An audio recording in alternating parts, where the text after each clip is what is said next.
যখনই টাকার প্রয়োজন হবে সূরা ফাতিহার গোপনে আয়াতটি পড়বেন, আল্লাহ তাআলা হালাল উপায়ে আপনাকে অঢেল টাকা পয়সা এবং ধন সম্পত্তির মালিক বানায় দিবে।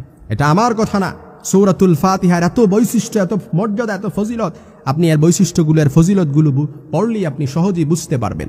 রাসূল সাল্লাল্লাহু আলাইহি সাল্লামের হাদিস, আবু সাঈদ খুদরি রাদিয়াল্লাহু তাআলা আনহু থেকে বর্ণিত হাদিসে আল্লাহ রাসূল সাল্লাল্লাহু আলাইহি সাল্লাম সূরা ফাতিহার মর্যাদা সম্পর্কেও বর্ণিত হয়েছে। আবু সাঈদ খুদরি রাদিয়াল্লাহু তাআলা আনহু বলেন, এজন্য সূরা ফাতিহার এত ফজিলত।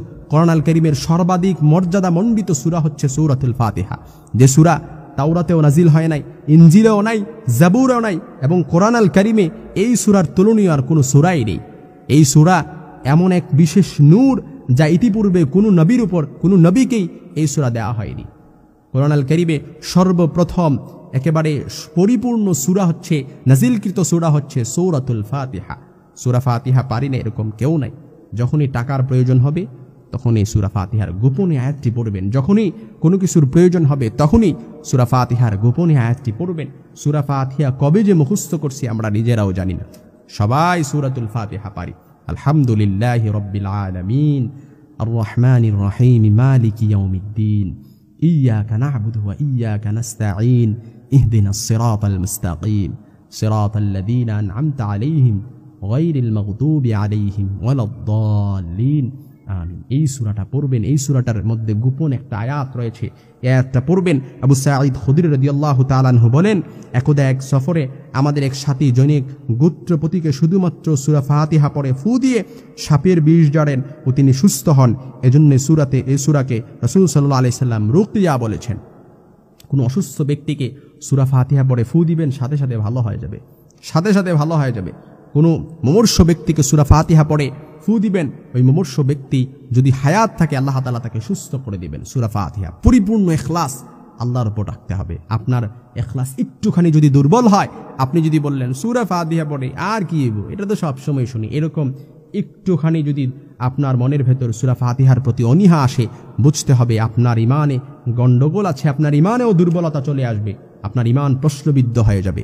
এজন্য ইয়াকিন রেখে পড়বেন। সূরা ফাতিহা এই কোরআনের একটা শব্দই পুরো আপনার জীবনটার লাইফ স্টাইলকে পরিবর্তন করে দিতে পারে, আপনি যদি ইয়াকিন মজবুত রাখেন। কিন্তু আপনার ইয়াকিন যদি দুর্বল হয়, চারদিক থেকে দারিদ্রতা ছেয়ে আসবে, দারিদ্রতা নামিয়ে দিবে আল্লাহ তাআলা। এজন্য সূরা ফাতিহার গোপনে আয়াতটি পড়বেন, ইয়্যাকা না'বুদু ওয়া ইয়্যাকা নাস্তাঈন। আয় আল্লাহ, আমরা আপনার গোলামি করি, আপনারই দাসত্ব করি। এই আয়াতটা বেশি বেশি করে পড়বেন। যখনই কোনো কিছুর প্রয়োজন হবে, ওই প্রয়োজন আল্লাহ তাআলা গায়বী মদদ দ্বারা পূরণ করে দিবেন, গায়বী মদদ দ্বারা পূরণ করে দিবেন। এজন্য সূরাতুল ফাতিহা এটা হচ্ছে সূরাতুশ শিফা। অসুস্থ ব্যক্তিকে সূরা ফাতিহা পড়ে ফু দেন, ভালো হয়ে যাবে। সাপে কোনো ব্যক্তিকে কেটেছে, ওই সাপে কাটা ব্যক্তিকেও যদি ওই স্থানে আপনি ফু দিতে পারেন সূরা ফাতিহা পড়ে, ওই রোগটাও ভালো হয়ে যাবে। এটা হাদিস দ্বারা সম্মত। এই বিষয়ে হাদিসে স্পষ্ট একটি ঘটনা রয়েছে, লম্বা ঘটনা, সেদিকে যেতে চাই না। এজন্য সূরা ফাতিহা এটা সব সময় উম্মুল কোরআন। পুরো কোরআনকে সংক্ষিপ্ত করলে, সারমর্ম করলে সূরা ফাতিহা হয়ে যায়, আর সূরা ফাতিহাকে বিস্তারিত করলে পুরো কোরআন হয়ে যায়। এজন্য কোরআনুল কারীমে এর তুলনীয় অনুরূপ কোনো সূরা নাজিল করা হয়নি। এই সূরা এমন এক মর্যাদামণ্ডিত সূরা যা তাওরাতেও নেই, ইনজিলেও নেই, জাবুরেও নেই, এবং কোরআনুল কারীমেও এই সূরার অনুরূপ কোনো সূরা নেই।